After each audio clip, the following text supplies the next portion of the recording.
এক টিকিটেই খুলে গেল ভাগ্য। কোটিপতি হয়ে পুলিশের দ্বারস্থ রাজকুমার।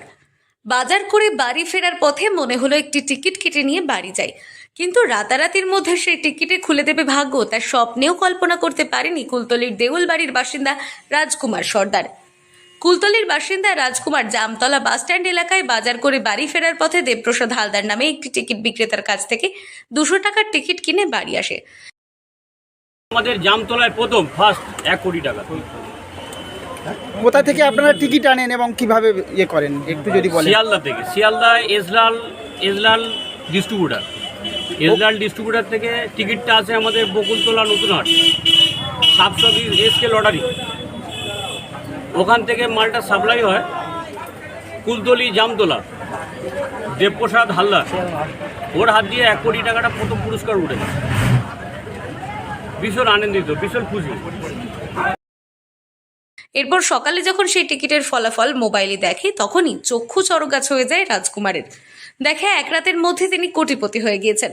কিন্তু এই খবর চাউর হতে এলাকায় ব্যাপক চাঞ্চল্য ছড়ায়। রাজকুমার নিজে নিরাপত্তাজনিত কারণে কুলতলি থানার দ্বারস্থ হয়।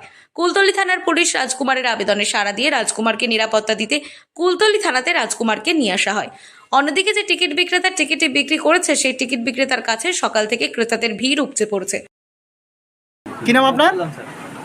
আমার নাম রাজকুমার সরদার, বাবার নাম গোপাল সরদার। রাজকুমার গোপাল, তাই তো? ঠিকানা দেউলবাড়ি। আচ্ছা, কোথা থেকে টিকিট কেটেছিলেন? আমি টিকিট জামতলায় বাজার করতে গিয়েছিলাম, আসার পথে 200 টাকা বেশি হয়েছিল, তার মধ্যে দাদার কাছ থেকে 150 টাকা দিয়ে। কি নাম তার? নাম তো জানি না। হ্যাঁ, আপনার কাছে টিকিট কেটেছিল। আপনি কোথা থেকে টিকিট আনেন? আমি নতুনহাট থেকে। কার কাছ থেকে, নাম বলতে পারবেন? মজিবর শেখ। রাজকুমার জানান, গতকাল বাজার থেকে বাড়ি ফেরার পথে অবশিষ্ট 200 টাকার আমি একটি টিকিট কাটি। প্রায় সময় আমি টিকিট কাটি, কিন্তু এত বড় দান কোনোদিনও লাগেনি আমার। টিকিট কাটার নেশা আমার কি ছিল? দিনমজুর পরিবারে যেটুকু উপার্জন করি, সংসারের হাল ধরার পর যেটুকু টাকা অবশিষ্ট থাকে, সেটুকু টাকায় আমি টিকিট কাটতাম। গতকালও কাজ থেকে বাড়ি ফেরার পথে বাজার থেকে আমি টিকিট ক্রয় করি, সেই টিকিটেই খুলে গিয়েছে আমার ভাগ্য। দরিদ্র পরিবারে হাসি ফুটেছে, কিন্তু আমার নিরাপত্তার কারণ নিয়ে আমি কুলতলি থানাতে একটি আবেদন করি।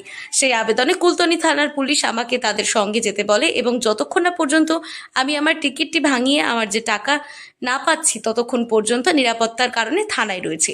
কুলতলি থানার পুলিশ কার্যত নিরাপত্তা বলয়ের মধ্যে রাজকুমারকে রেখেছে। দক্ষিণ 24 পরগনা থেকে সুমন সাহার রিপোর্ট, লোকাল 18 বাংলা।